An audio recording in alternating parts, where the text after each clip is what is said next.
Queridos amigos, estamos hoy en otra transmisión de Mesa Política de Otra Mirada, esta vez con un invitado de lujo, Juan Carlos Monedero, ¿no? Yo creo que no hay necesidad de mucha presentación. Juan Carlos, a partir de su actividad política y su actividad como analista político, se ha hecho famoso no solo en España, en Europa, sino también en nuestra América, en la América Latina, ¿no? Y hoy día tenemos la suerte de tenerlo acá con Otra Mirada y la suerte de tenerlo en el Perú, seguramente atraído por la toma de posición de Pedro Castillo. Y Juan Carlos, ¿cómo estás? Te saludamos, ¿no? ¿Cómo estáis? Un placer estar con vosotras y con vosotros. Efectivamente, aquí en Perú, invitado por el presidente Castillo a su toma de posesión y era la primera vez que venía a Perú, así que estoy muy contento de cumplir esa promesa que tenía pendiente. Ah, qué bueno, qué bueno. Bueno, la idea es conversar sobre la elección de Pedro Castillo. Es una excelente puerta de entrada, creo, para ver la situación de la democracia en América Latina, ¿no? Tema sobre el cual has escrito bastante en los últimos años, ¿no?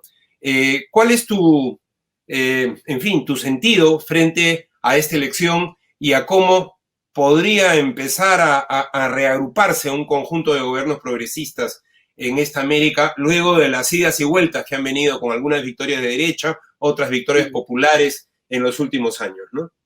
¿Cómo ves el panorama? Es verdad, Nicolás, que la política nos tiene a todos en una suerte de montaña rusa, ¿no? Sube, baja, parece que hay cosas que cambian radicalmente, luego vuelven otra vez a su curso.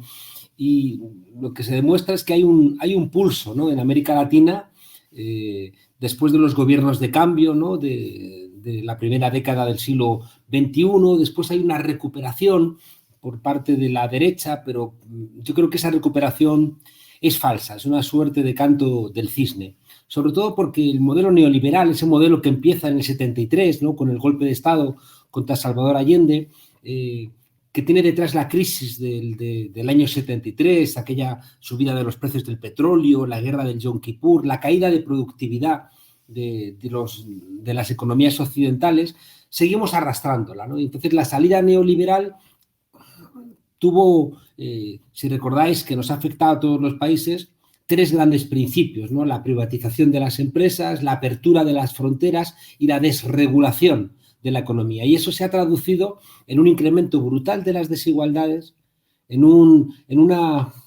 abandono, ¿no? De la gente que es incapaz de ver quién va a cuidarle, ¿no? Quién va a atenderte, ¿no? Cuando pierdes el trabajo, se precariza y el mundo parece que solamente es para los que pueden viajar en avión. En ese contexto terrible, cada vez hay más gente que es expulsada del sistema. Creo que eso es lo que justificó también ese regreso, ¿no? De fuerzas políticas de una izquierda que no tiene nada que ver con la izquierda del siglo XXI. Me ha llamado mucho la atención escuchar aquí a la derecha peruana decir que vienen los comunistas y yo les preguntaría si están dispuestos a debatir en serio, ¿dónde hay comunismo? ¿Dónde está esa propuesta supuestamente radical? Si las propuestas que yo escuché ayer al presidente Castillo son propuestas keynesianas, que ha defendido la socialdemocracia durante el siglo XX, ¿no? Es decir, son propuestas, ya digo, muy de sentido común, pero cuidado, ¿eh? En este modelo, ya digo, de crisis del modelo neoliberal, que se ha convertido en un sentido común, que está en muchas capas de la población, creo que van a responder con mucha violencia. Y por tanto, el escenario que yo veo aquí en Perú, igual que el que veo en España y veo en otros lugares, es la incapacidad del modelo para incorporar a la gente, para que la sociedad se reproduzca, para que nos sintamos todos y todas cuidados por el Estado, esa incapacidad, la emergencia de fuerzas alternativas que están recuperando, ya digo, las posiciones tradicionales de la socialdemocracia que abandonó cuando se hizo también neoliberal, y me temo la tercera pata, que es la que más me preocupa, un incremento de la violencia de la derecha y de la extrema derecha y una falta de compromiso con la democracia que nos va a regresar no a los golpismos del siglo XX, pero sí a una nueva forma de golpismo blando, de eso que llamamos el lawfare, de este abuso jurídico que pone en cuestión a las victorias que nos preocupó tanto, ¿no? En ese tardío reconocimiento de Pedro Castillo y que nos tiene que tener a todos muy alertas para que no perdamos nuestras democracias. Tomando este último punto, Juan Carlos, Justamente, algunos colegas sociólogos, historiadores, conversábamos el otro día en la universidad en San Marcos sobre la agresividad de la derecha. Y un colega decía, en el Perú vivimos la maldición de Abascal. Abascal fue el antepenúltimo virrey español en el Perú, pero muy eficaz en reprimir las insurrecciones tempranas que hubieron, ¿no? En los 10, 15 años anteriores a 1821, ¿no? Un militar, por lo demás, ¿no? Y esto hizo que se instaurara una independencia en buena parte bajo la presión de ejércitos extranjeros y, digamos, poniendo al mando del país una élite que heredaba, en fin, los puntos claves de la dominación colonial, ¿no? Y si algo demuestra la historia del Perú es que esta república que nos dio la independencia es en buena medida fallida, ¿no? Es una república que no ha cumplido con esa promesa inicial, ¿no? De libertad, de democratización, de prosperidad, etcétera, ¿no? Entonces, regresando a Pedro Castillo, si nosotros vemos América Latina, el Perú llega relativamente tarde a ese giro a la izquierda de principios, de fines del siglo XX, principios del siglo XXI, ¿no? E incluso a que, bueno, va hasta Dilma Rousseff en mayo del 2016, e incluso a este nuevo momento en que se empieza a recuperar la izquierda, ¿no? Felizmente llegó Castillo, llegamos tarde, pero ahí estamos. Entonces, la pregunta es, ¿qué posibilidades tenemos? No solo las posibilidades internas que enfrentan una derecha que, entre otras cosas, ha retomado un racismo que ya no se escuchaba en el Perú, ¿no? El racismo de la vieja oligarquía, por llamarlo de alguna medida, contra la reforma agraria, en fin, contra esas medidas que ocurrieron hace 40, 50 años, ¿no? Pero presente ahora, y al mismo tiempo una tremenda agresividad de la derecha continental, ¿no? Conversando ayer con algunos amigos de la delegación argentina, me contaban justamente de esta radicalidad de la derecha argentina contra un gobierno especialmente, creo yo, moderado, como es el peronismo de Alberto Fernández, ¿no? Y lo mismo sucede en el Perú. Tú tienes toda la razón cuando señalas estas reivindicaciones que en general se llaman nacional populares en América Latina. En fin, lo que buscan son caminos de democratización. Aquí no se plantea confiscar a nadie, expropiar a nadie, el control obrero de ninguna empresa, etcétera, etcétera, etcétera. Pero en este contexto, ¿no? Y pensando en el mundo post-pandemia que se nos viene, ¿qué tendencias ves tú? ¿Ves esperanzas para el progresismo? ¿No? Claro. El otro día lo leía a un amigo español, también Manolo Monoreo, con pocas esperanzas para el progresismo en general. No sé qué piensas tú. No, yo creo que yo a veces me enfado con Manolo porque hay una intelectualidad que a veces quiere presentarse como más lúcida cuanto más oscuros nubarrones pintan en el horizonte, ¿no? Y parece que los intelectuales, o los que hacemos esta función de intelectuales, parece que somos más listos cuando somos los portavoces de las catástrofes, ¿no? Como si viéramos un futuro gracias a unos arcanos que solamente están en nuestra mano y advertimos, ¿no? Como si fuéramos clérigos del siglo XVI a los pecadores de las terribles maldades que vienen y que solamente vemos nosotros. Yo estoy un poco enfadado con esa intelectualidad que no plantea alternativas, ¿no? Y que hace un discurso tremebundo de lo mal que está todo y cuando llega la hora de las soluciones es muy floja, ¿no? Y a mí creo que no me vale, ¿no? Es decir, que te diría, ¿Y por dónde caminarían esas soluciones, digamos? Eso es un poco la angustia. Como decía Weber, que se vayan a los frescos claustros de la iglesia, ¿no? Allí a rezar, porque lo que necesitamos es análisis lúcidos, pero también esperanzados. En un tiempo similar, Nicolás, al actual, en los años 30, Gramsci dijo que frente al pesimismo de la inteligencia había que contraponer el optimismo de la voluntad, ¿no? Eso tan bonito que decía Pessoa. Si ya no puedo creer que nada sea verdadero, ¿por qué sigue viniendo cada noche la luz de la luna a batir la hierba? Es decir, que cuidado porque una cosa que he aprendido yo con la edad es que, y no en los libros, lo he aprendido con la experiencia, es que lo que diferencia a una persona progresista de una persona conservadora es que la gente progresista confía en la gente. Vemos en la gente ordinaria a posibilidades extraordinarias. Es muy emocionante ver a una señora del servicio de limpieza, diputada, abrazando a un maestro rural campesino a la entrada de Pedro Castillo en el hemiciclo. Y yo lo he escuchado muchas veces en América Latina y en España. ¿Qué es eso de que un conductor de metro pueda ser presidente? ¿Qué es eso, dicen de Irene Montero, que una cajera de supermercado, ¿no? Sea ministra de igualdad en España, ¿no? Cuidado, porque, como decía el bueno de Marx, creo que hay cosas que van a regresar en forma de farsa. Y vamos a ver en nuestros países una derecha que regresa, en este momento, ya digo, donde no pueden seguir manteniendo su privilegio ni pueden seguir manteniendo el incremento de las desigualdades, vamos a verles convertidos en una farsa a veces violenta. Has citado a Abascal, el líder de la extrema derecha en España se llama Abascal. Fíjate tú. Y es curioso porque él también es muy militarista, pero resulta que hizo trampas para evitar el servicio militar en España. O sea que la derecha es muy tramposa siempre, ¿no? Es algo similar a Bush, ¿no? Sí.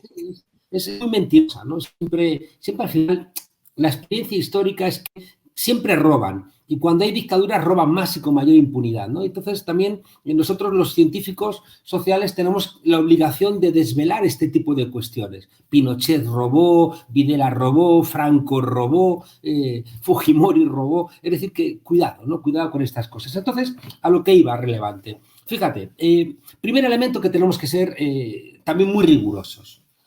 La extrema derecha va a hacer un discurso que tiene una parte de verdad. ¿Por qué? Porque la globalización que trajeron ellos, este sistema de apertura de fronteras, no para los seres humanos, sino para las mercancías, los servicios y el dinero, al final ha terminado estrechando las posibilidades de nuestros países. Nuestros países no son soberanos. ¿Qué van a ser soberanos? Si hay agencias de rating internacionales que de repente le pueden apretar las tuercas al Perú o a España en cuanto pongamos en marcha políticas económicas que redistribuyan la renta. ¿Qué es lo que está haciendo la izquierda? Redistribuir la renta. No está haciendo nada más. Y dice, no, está tocando los medios de producción, digamos. Castrochavismo. No son serios, ¿no? Hay que decirles, ustedes son unos mentirosos, cuando no unos canallas, ¿no? Que estamos, ¿sabes cuál es la gran apuesta comunista que está planteando Podemos en España? Crear una empresa pública de energía. Ya ves tú, ¿no? La gran propuesta. ¿Y qué ocurre? Que claro, las eléctricas, que tienen muchos capitales metidos también, ahí los fondos de inversión, que también controlan los medios de comunicación, dicen, no, ¿cómo vas a crear una empresa pública de energía? Eso es comunismo. Y nosotros decimos, no, es la posibilidad de que no estemos pagando en España la factura eléctrica más cara de Europa, ¿no? Entonces, claro, yo cuando escuché a Pedro Castillo, sus propuestas son propuestas chiquitas. Fíjate, Nicolás, yo llevo muchos años diciendo que cuando cae la Unión Soviética, ¿no? Y bien caída está, ¿no? Porque aquello no era un lugar apetecible para vivir, ¿no? Yo hice mi tesis doctoral sobre por qué se hundió la República Democrática Alemana, ¿no? Y bien hundida estaba, ¿no? O sea, que otra cosa es que lo que venga después no sea lo que prometieron. Pero nuestro modelo no puede estar, ¿no? en lo que significan esos modelos, ¿no? Comunistas soviéticos, ¿no? Nadie quiere, que es una de las grandes mentiras, repetir el modelo económico de ningún lugar, ni de Cuba, ni de China, ni de Venezuela, porque son, perdonen la expresión, pendejadas. Digamos, allí la reflexión sería cómo estos intentos democratizadores, ¿no?, hacen sostenible la redistribución que se plantea en el tiempo, ¿no? Claro, pero que te voy a contestar lo que te decía, que no creas que se me ha ido la idea de lo que te quería decir, ¿no? O sea, quería simplemente plantearte que esas amenazas que hacen no son reales, ¿no? Que ya ves tú que tiene China de comunista, ¿no? Puede ser gobiernos autoritarios, ¿no? Donde faltan elementos de libertad de expresión, de libertad de reunión, de asociación, de manifestación, de pluralismo político, pero cuidado, donde tampoco los Estados Unidos permite a esos países tener su propio desarrollo. Una de las cosas que nos estamos encontrando es que qué tipo de igualdad democrática hay cuando Estados Unidos financia, por ejemplo, a la derecha. Y tú vas a las elecciones como un partido de izquierdas con lo opuesto, mientras que ellos van dopados a las elecciones porque Estados Unidos o las oligarquías les inyectan mucho dinero y por tanto van a comprar más pautas en las radios, en las televisiones, en las redes sociales, ¿no? Y por tanto, cuidado con esa trampa. Pero a lo que iba, que era lo relevante. Te decía que la globalización que ellos ponen, ¿no?, a partir de los años 70, la apertura de fronteras, la venta de las empresas públicas, la desregulación del mundo laboral o del mundo bancario, ha generado que nos sentimos abandonados en la intemperie. Nos sentimos ausentes de cualquier tipo de atención colectiva, ¿no? ¿Eso que genera? Fíjate, y esta es la idea central que quería trasladarte. La extrema derecha está ofertando una solución a esa pérdida de los vínculos que hemos vivido. Fíjate que la campaña de Pedro Castillo, al revés, ha sido una oferta de reconstruir los vínculos sociales, reconstruir, ¿no?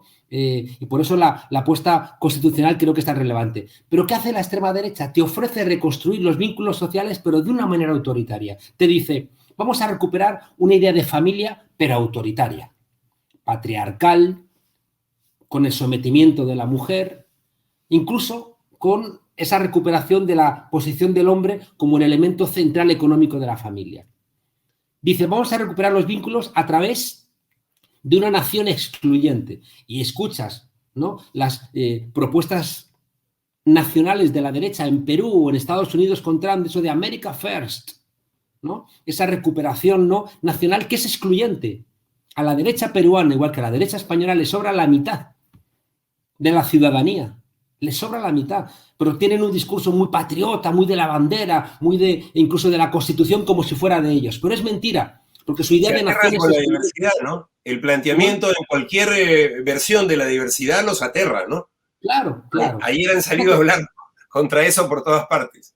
Tercer elemento, junto con una familia autoritaria y una idea de nación autoritaria. Tercer elemento que plantea la derecha, ¿no?, que lo había ayer en la derecha peruana en el Parlamento. Tercero es una reivindicación religiosa de castigo, muy del Antiguo Testamento. No es el Cristo que resucita, sino que es el Cristo que muere en la cruz, ¿no?, o el Dios de las maldiciones bíblicas, ¿no? Y también esa derecha busca una sanción natural de las cosas basada en una idea religiosa que castiga sin esperanza.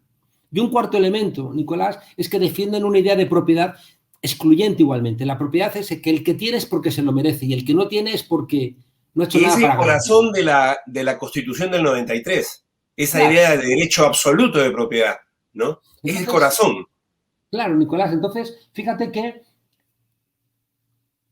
estamos como con los vínculos rotos por una economía que no nos cuida y la derecha ofrece reconstruirlo sobre una idea de familia aterradora donde ni las mujeres ni los hijos tienen derechos, una idea de nación aterradora donde hay enemigos externos y enemigos internos, una idea religiosa aterradora, ¿no?, donde somos pecadores, ¿no?, a los que hay que castigar, y una idea de propiedad aterradora, ¿no?, porque sanciona con una suerte de orden natural de las cosas a los que tienen y a los que no tienen. Y frente a eso, Pedro Castillo ayer plantea lo correcto, dice, necesitamos un nuevo pacto social, necesitamos un nuevo contrato social. La Constitución del 93 es una Constitución que nace de un autogolpe, igual que la Constitución chilena nacía de Pinochet.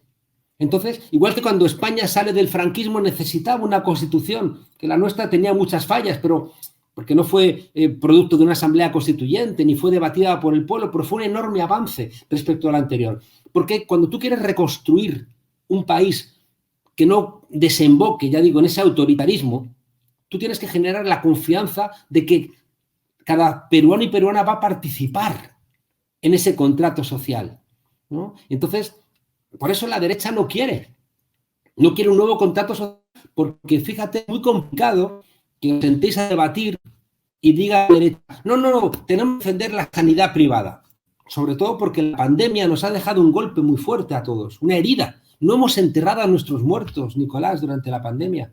No hemos podido despedirles. Se han muerto miles y miles de personas solas. No, dan ganas de llorar, ¿no?, de lo terrible que es. Que nos diga a nosotros la derecha, peruana o española, que hay que ir contra una sanidad pública y que hay que defender una sanidad privada. No es factible. Entonces, claro, cuando yo escucho ayer este discurso, ¿no?, a Pedro Castillo diciendo hace falta hospitales, hace falta una sanidad pública, hace falta declarar la emergencia nacional en la educación, va en la dirección correcta y la derecha le aterra porque sabe que no puede discutir este tipo de cuestiones, ¿no? Y por eso quiere... Quizás en el caso peruano, fíjate, hay un atraso que se plasma en que esto no se debatía hace varias décadas a nivel de gobierno en el país. Hemos estado exactamente con el discurso contrario, del recorte de derechos, del recorte de servicios sociales, del retiro del Estado. Es una derecha que dice el Estado no sirve, sin embargo lo han usado para sus propósitos día por medio, ¿no? Y es más, han ocupado el Estado con sus propios funcionarios, ¿no? Un amigo, Francisco Durán, habla de la captura del Estado. O sea, venimos de un Estado capturado por los grandes intereses económicos, ¿no? Claro, es el mismo Estado que te puede hacer una guerra en Irak en 3 semanas, pero no te puede dar seguridad social, ¿no?, a los pobres. Dices, no, ahí lo que ha habido es hablamos nosotros de una mutación del Estado. No les molesta el Estado, les molesta el Estado social. Por supuesto. Un Estado que reconozca a los indígenas, a los campesinos, a las mujeres, a opciones sexuales diferentes, porque se les rompe ese orden natural de las cosas, ¿no? Ese orden natural de las cosas funciona en tanto en cuanto tú no lo discutas. Hay cosas que si las pones en discusión es que desaparecen, ¿no? De repente el rey está desnudo, ¿no? Y por tanto tiene que intentar, por ejemplo, parlamentarizar toda la discusión, ¿no? No quieren que salga a la calle. Quieren que se discuta, que es una discusión del siglo XIX, ¿no? Es decir, parlamentarizar los debates, porque allí de alguna manera no va a estar el pueblo. Claro, ahora también están preocupados porque el pueblo ha entrado en el Parlamento. ¿Qué hace una que limpia la basura? ¿Qué hace siendo diputada? ¿Qué hace un campesino que no se expresa como si hubiera estudiado en Oxford? ¿Qué hace esa persona que no ha estudiado como nosotros en escuelas privadas o en el extranjero, ¿no? Entonces les molesta cuando el pueblo entra en el Parlamento.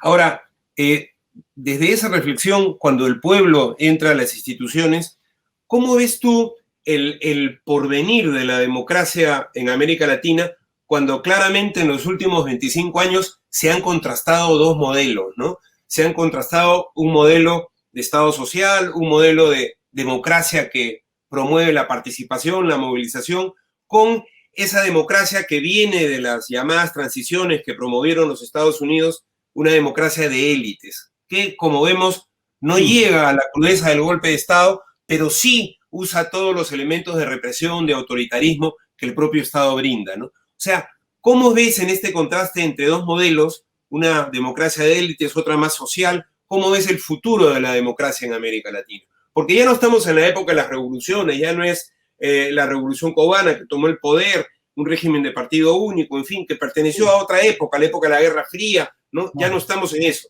estamos en otro momento, ¿no? Entonces, a este contraste de modelos, ¿por qué hay un contraste de modelos?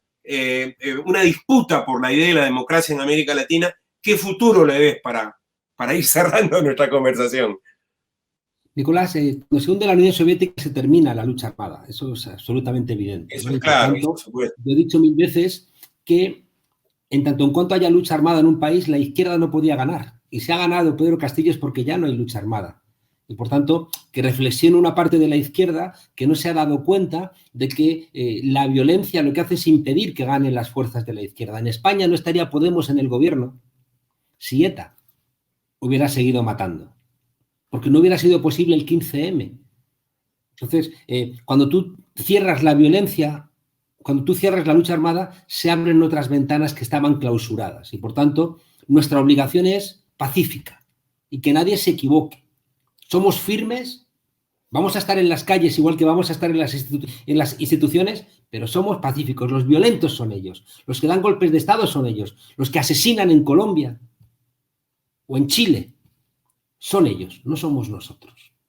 Por tanto, que eso tiene que quedar absolutamente claro. Segundo, yo cuando escuchaba ayer a Pedro Castillo veía una cosa que llevo mucho tiempo diciendo, y es que no tenemos una alternativa global al modelo capitalista. Yo estoy convencido de que el capitalismo va a acabar con la humanidad como si no acabamos nosotros con el capitalismo. Lo que pasa es que no podemos chasquear los dedos y de repente cambiar el modelo porque no tenemos una alternativa, pero cada vez que hay una propuesta que desmercantiliza, cada vez que hay una propuesta que emancipa de una manera universal, es una tesela. Las teselas son los pequeños azulejos de un mosaico.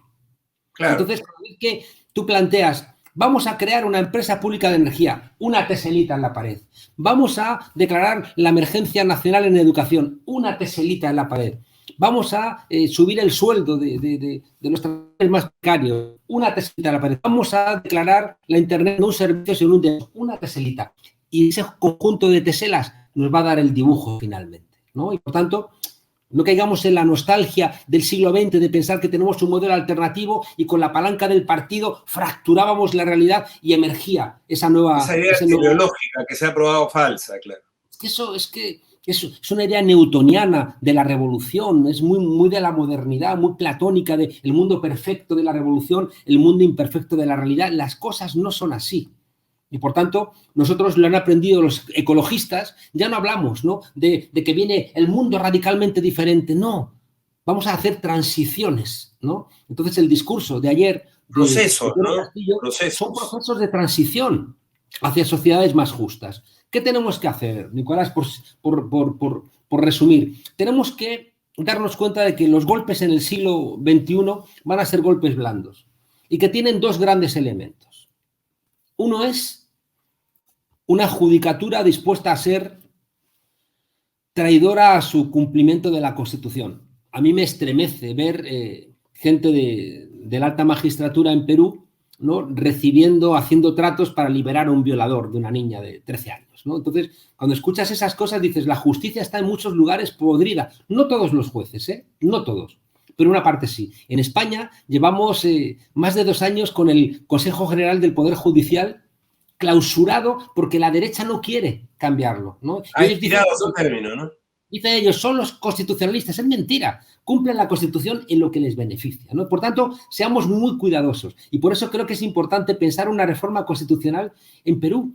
Porque si tú tienes capturado también el Poder Judicial, es muy difícil. Le ocurre como en Brasil. Un juez sinvergüenza, el juez Moro, saca de la carrera a Lula da Silva en Brasil, cuando sacaba 20 puntos a Bolsonaro en todas las encuestas, lo mete en la cárcel. Y años después el Tribunal Supremo dice, no, estaba todo mal ya, pero te ha sacado del proceso judicial, del proceso electoral a Lula da Silva por un juez sinvergüenza, ¿no? Entonces creo que es muy importante, Nicolás, que en vuestro país, en el mío, seamos conscientes de que tenemos que garantizar, salvaguardar constitucionalmente al Poder Judicial y la división de poderes. Eso es esencial. Y claro, la Constitución fujimorista no permitía esa libertad de los jueces, ¿no? Por tanto, cuidado con los jueces. Y segundo, muchas veces hay denuncias que no tienen un recorrido judicial, pero tienen un recorrido mediático. Y por tanto, lo que buscan es, a través de los medios de comunicación, castigar la credibilidad de los líderes de la izquierda diciendo todos son iguales, todos roban, todos son sinvergüenzas, ¿no? Porque es un discurso de la derecha.